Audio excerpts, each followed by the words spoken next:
Halo Sobat Satwa, balik lagi sama kami di petualangan hari ini. Kali ini kami berada di Kasangkulim Zoo yang bertepatan di Desa Kubang Jaya, Kabupaten Kampar. Kita lagi ada di spot terbaik buat ngelihat berbagai jenis hewan mamalia yang super keren. Di sini sebenarnya rame banget. Tadi kami udah sempat lihat kuda yang gagah, ada kuda nil yang lagi makan, ada gajahnya yang lagi makan juga, ada monyet,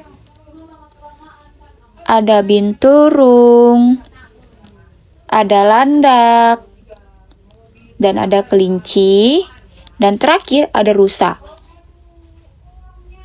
Dan di sini juga ada singa yang lagi proses masa kawin. Tapi tenang aja, karena kali ini kami mau ajak kalian fokus ngebahas 3 spesies kelas mamalia yang gak kalah unik. Lihat tuh, yang paling besar, gajah. Coba perhatiin deh, walaupun badannya raksasa, gajah ini mamalia yang perasa banget loh. Belalainya itu bukan cuma buat makan, tapi juga buat menyapa temennya. Lanjut ke hewan yang kedua. Yaps, ini dia, badak. Kalian harus tahu, badak ini salah satu mamalia darat purba yang masih bertahan sampai sekarang. Kulitnya tebal banget buat perlindungan diri.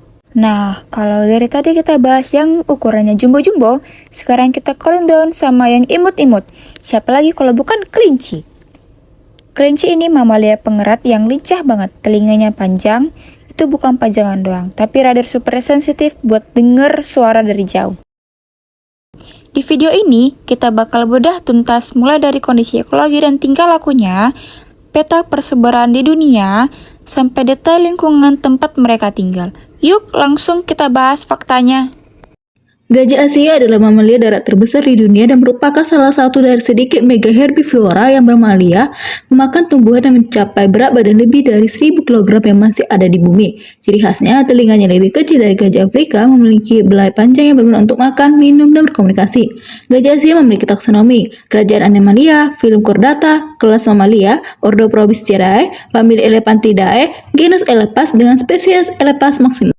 Secara geografis, gajah Asia memiliki sebaran alami yang sangat luas di kawasan Asia Tenggara dan Asia Selatan. Pada masa lampau, wilayah jelajahnya membentang dari Asia Barat, Iran, hingga ke Asia Timur, Tiongkok, serta meliputi Asia Selatan, seperti India dan Sri Lanka. Dan Asia Tenggara termasuk Indonesia, luas sebaran historinya mencapai lebih dari 9 juta kilometer persegi. Namun, saat ini sebarannya geografis, gajah Asia telah menyusut drastis dan menjadi sangat terfragmentasi akibat tekanan aktivitas manusia, seperti pembangunan, pertanian, dan perusakan hutan. Gajah Asia kini hanya bertahan dalam populasi kecil yang terisolasi di 13 negara, yaitu Bangladesh, Bhutan, India, Nepal, Sri Lanka, Kamboja, Tiongkok, Indonesia, Laos, Malaysia, Myanmar, Thailand, dan Vietnam. Total wilayah jelajah yang tersisa diperkirakan hanya sekitar 486.800 km persegi. Di Asia Selatan, gajah tersebar di India, Nepal, Bhutan, Bangladesh, Sri Lanka. Di India, sebarannya terbagi dalam 4 wilayah utama, yaitu India Timur Laut, Tengah, Barat Laut, dan Selatan, terutama di daerah kaki pegunungan Himalaya, dataran tinggi Karbi, serta pegunungan Ghat Barat dan Ghat Timur. Di Sri Lanka, gajah kini terutama terdapat di dataran rendah, zona kering di bagian utara, timur, dan tenggara pulau. Di Nepal dan Bhutan, gajah hidup di kawasan lindung. Di Asia Tenggara, gajah Asia tersebar di Myanmar, Thailand, Kamboja, Laos, Vietnam, Malaysia, Indonesia. Habitatnya umumnya berada di kawasan hutan dataran rendah, perbukitan, dan pegunungan. Sebagai hewan dengan melakukan fermentasi di usus belakang dengan efisiensi pencernaan relatif buruk, gajah harus mengkonsumsi makanan dalam jumlah besar setiap hari untuk memenuhi kebutuhan energinya. Mereka adalah hewan generalis dan memakan berbagai macam tumbuhan yang bervariasi tergantung pada habitat dan musim. Makanan utama gajah, rumput, daun-daunan, buah-buahan, umbi-umbian, batang pisang, tebu, dan padi. Dengan durasi makan selama 14-19 jam per hari untuk mengkonsumsi tumbuh-tumbuhan, dan mengkonsumsi air dengan jumlah kurang lebih 100 liter per hari, dengan berat tumbuhan yang dikonsumsi yaitu 100-150 kg tumbuhan berat basah. Gajah Asia mendiami padang rumput, hutan evergreen tropis, hutan semi-evergreen, hutan gugur lembab, hutan gugur kering, dan hutan berduri kering. Selain hutan budidaya dan hutan sekunder atau semak belukar. Di Indonesia, gajah Asia khususnya jenis gajah Sumatera hidup di hutan dataran rendah, hutan rawan gambut, hutan hujan tropis Sumatera.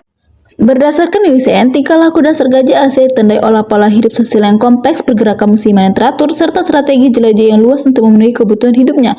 Gajah hidup dalam kelompok betina yang dipimpin oleh seekor matrik dan menunjukkan dinamika sosial fusi-visi, yaitu kelompok dapat bergabung dan berpisah tergantung pada ketersediaan sumber daya dan tingkat persaingan di habitat. Pada musim kemarau, gajah berkumpul dalam jumlah besar di sekitar sumber air. Sedangkan pada musim lain, kelompok lain tersebar untuk mengurangi persaingan makanan. Gajah jantan dewasa umumnya hidup lebih soliter dan memiliki wilayah jelajah lebih luas. Selain itu, gajah jantan muda Asia yang menyebar dari wilayah asalnya saat mencapai masa pubertas untuk menghindari perkawinan sedara dan menjaga aliran gen antar populasi. Masa hidup gajah Asia adalah 60-70 tahun dan gajah jantan mencapai kematangan seksual antara usia 10-15 tahun. Gajah betina mampu melahirkan sejak usia 11 tahun. Sebagian besar gajah Asia di dalam alam liar melahirkan antara usia 13-15 tahun. Karena masa kehamilan dan persalinan yang panjang, gajah memiliki interval memiliki kelahiran minimum sekitar 4-5 tahun sekali, tetapi di area dengan keberatan tinggi, interval tersebut dapat diperpanjang hingga 6 tahun atau lebih. Menurut IUCN, gajah termasuk dalam kategori terancam atau endangered dalam daftar merah spesies terancam atau Red List of Threatened Species. Jumlah gajah Asia semakin menurun akibat hilangnya habitat, degradasi, dan fragmentasi lahan. Ketika dalam satu wilayah terdapat manusia dan gajah, potensi terjadinya konflik akan meningkat sehingga mengurangi populasi gajah. Selain faktor tersebut, gajah Asia sering sekali diburu untuk diambil gadingnya, makanannya, kulitnya, untuk diolah menjadi produk seperti kulitnya diolah untuk kerajinan, perhiasan, ornamen seni. Kemudian, anak gajah sering ditangkap untuk dijadikan hewan atraksi pariwisata yang dipelihara secara ilegal. Proses penangkapan ini seringkali melibatkan pembunuhan induknya. Mari kita jaga dan lindungi gajah sebagai bagian penting dari kekayaan alam Indonesia dan dunia. Gajah bukan hanya hewan besar yang mengagumkan, tetapi juga penjaga keseimbangan hutan dan menjaga keberlangsungan ekosistem. Oleh karena itu, mari kita bersama-sama menolak segala bentuk perburuan dan perdagangan gajah ilegal. Jika kita tidak bertindak sekarang, bukan tidak mungkin generasi mendatang hanya akan mengenal gajah dari buku dan gambar.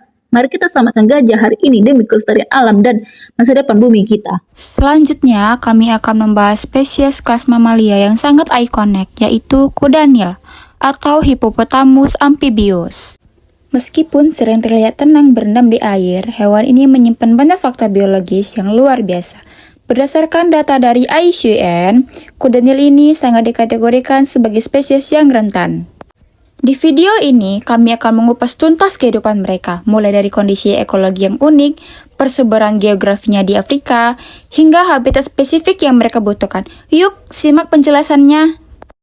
Berdasarkan pengamatan kami di lokasi, kuda Nil ini memegang rekor sebagai mamalia darat terbesar ketiga di dunia, tepat setelah gajah dan badak. Pertama, mari kita lihat fisiknya yang raksasa. Seekor kuda Nil dewasa panjang tubuhnya bisa mencapai 3 hingga 5 meter. Dengan berat badan yang fantastis, bisa mencapai 4,5 ton. Tapi ada fakta unik yang bikin kaget. Tahukah kalian? Ternyata 35% dari total berat badan kuda Nil itu berasal dari kepalanya saja. Jadi kepalanya itu benar-benar berat dan kokoh. Di dalam mulut raksasa itu tersembunyi senjata mematikan. Gigi taring mereka bukan sembarangan. Berat gigi taringnya saja bisa mencapai 30 kg. Dengan senjata seberat itu, tidak heran kalau mereka sangat berbahaya. Mari kita masuk ke bagian yang terpenting, yaitu kondisi ekologi. Sesuai nama Latin amphibius, kuda Nil adalah hewan yang menjalani kehidupan amfibi. Artinya, aktivitas harian mereka terbagi dua. Siang hari dihabiskan untuk beristirahat di dalam air, dan malam hari mereka naik ke darat untuk mencari makan. Kenapa harus di air? Kulit kuda Nil ini sangat sensitif. Mereka tidak memiliki kelenjar keringat biasa, melainkan kelenjar khusus yang mengeluarkan cairan berwarna merah. Cairan ini sering disalahartikan sebagai darah, padahal fungsinya sangat vital sebagai tabir surya alami dan antibiotik untuk melindungi kulit mereka dari matahari dan infeksi. Secara sosial, kuda Nil adalah hewan yang hidup berkelompok saat berada di air. Satu kawanan bisa berisi puluhan hingga 100 ekor. Disinilah perilaku teritorial muncul. Pejantan dominan akan menjaga wilayah sungai tertentu untuk kawin dan hanya mentoleransi pejantan lain yang tunduk. Uniknya, pertarungan sengit antar pejantan biasanya hanya terjadi di air. Saat di darat, untuk makan, mereka cenderung soliter dan tidak teritorial. Bicara soal makan, Kuda Nil adalah herbivora sejati. Setiap malam mereka bisa berjalan beberapa kilometer dari sungai menuju area penggembalaan yang disebut padang rumput kuda Nil atau hippolauns. Mereka memetik rumput menggunakan bibir yang lebar dan berotot, bukan dengan gigi. Sistem pencernaan mereka juga unik, dengan lambung 4 ruang, meskipun mereka tidak memamah biak seperti sapi. Satu fakta menarik lagi, kuda Nil adalah satu-satunya mamalia yang diketahui memiliki panggilan amfibi, di mana suara mereka bisa merambat melalui udara dan air secara bersamaan. Selanjutnya, mari kita lihat geografi atau daerah persebarannya. Kuda Nil ini tersebar luas di negara-negara Afrika Sub-Sahara. Namun, populasi mereka tidak merata. Benteng pertahanan terbesar spesies ini berada di wilayah Afrika Timur dan Selatan. Negara seperti Tanzania dan Zambia memiliki populasi terbesar, terutama di sungai-sungai utama seperti Sungai Luangwa dan Rujivi. Sebaliknya, kondisi di Afrika Barat sangat berbeda. Di sana, populasi kuda Nil cenderung kecil, terfragmen atau terpecah-pecah, dan kepadatan populasinya rendah. Secara historis, jangkauan mereka dulu jauh lebih luas. Bahkan pernah ada di Mesir atau hilir Sungai Nil, namun sekarang mereka sudah punah secara regional di sana. Lalu, lingkungan seperti apa yang menjadi habitat ideal bagi mereka? Kuda Nil sangat bergantung pada keberadaan air permanen. Habitat utama mereka meliputi sungai, danau, dan lahan basah. Air ini mutlak diperlukan untuk menjaga kelembapan kulit mereka agar tidak retak. Namun, air saja tidak cukup. Habitat yang ideal bagi kuda Nil harus menyediakan 2 elemen yang berdekatan, sumber air untuk berendam dan padang rumput untuk makan, dalam jarak tempuh yang wajar. Jika salah satu hilang, misalnya sungai mengering atau padang rumput diubah menjadi lahan pertanian, maka kuda Nil ini tidak dapat bertahan hidup di sana. Penting untuk kita ketahui, ancaman yang dihadapi spesies ini adalah hilangnya habitat akibat alih fungsi lahan dan perburuan liar. Mereka sering diburu secara ilegal untuk diambil dagingnya dan gigi taringnya yang mengandung gading. Konflik dengan manusia juga meningkat karena habitat mereka yang semakin terdesak. Demikianlah penjelasan dari kelompok 5 mengenai kuda Nil.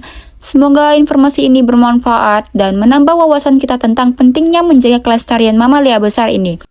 Kelinci Eropa, Oryctolagus cuniculus, adalah spesies mamalia dari ordo Lagomorpha dan famili Leporidae. Spesies ini pertama kali dideskripsikan oleh Linnaeus.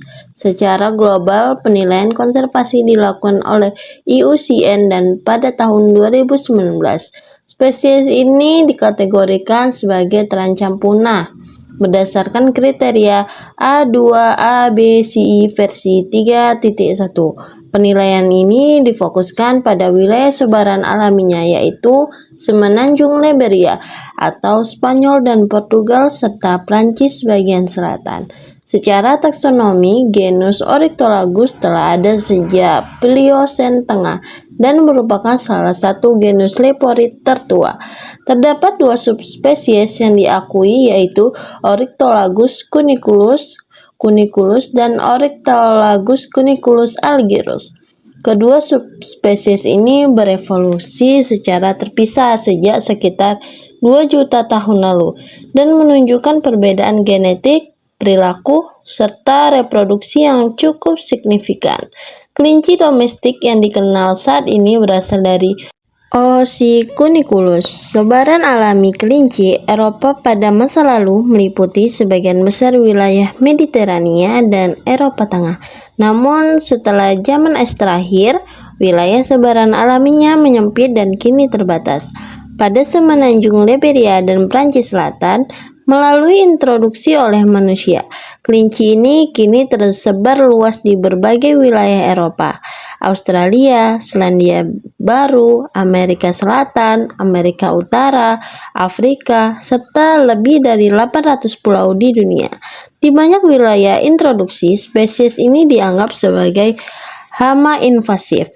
Populasi kelinci Eropa di habitat alaminya mengalami penurunan yang sangat drastis sejak pertengahan abad ke-20. Sejak tahun 1950-an, wabah penyakit virus seperti myxomatosis dan penyakit hemoragik kelinci telah menyebabkan kematian massal. Populasi di semenanjung Liberia dilaporkan menurun hingga hanya 5-10% dibandingkan populasi sebelum tahun 1950.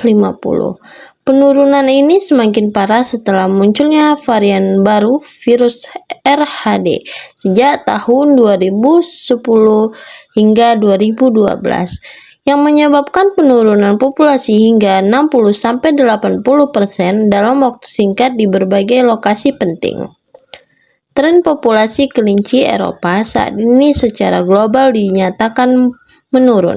Penurunan populasi ini berdampak besar terhadap ekosistem karena kelinci Eropa merupakan spesies kunci dan insinyur ekosistem di wilayah Mediterania. Spesies ini merupakan mangsa utama bagi predator yang sangat terancam punah seperti lynx Liberia dan elang kekaisaran Spanyol. Penurunan populasi kelinci telah dikaitkan langsung dengan penurunan populasi dan keberhasilan reproduksi predator-predator tersebut. Dari segi habitat dan ekologi, kelinci Eropa menyukai habitat mosaik berupa padang rumput, semak, dan hutan terbuka yang menyediakan perlindungan dan predator serta sumber pakan berupa rumput dan tanaman herba. Spesies ini hidup berkoloni, bersifat teritorial, dan umumnya aktif pada waktu senja. Kelinci Eropa mampu berkembang biak sepanjang tahun, dengan betina melahirkan 3 hingga 6 anak berkelahiran. Meskipun umur maksimal dapat mencapai 9 tahun, tingkat mortalitas tahunan sangat tinggi.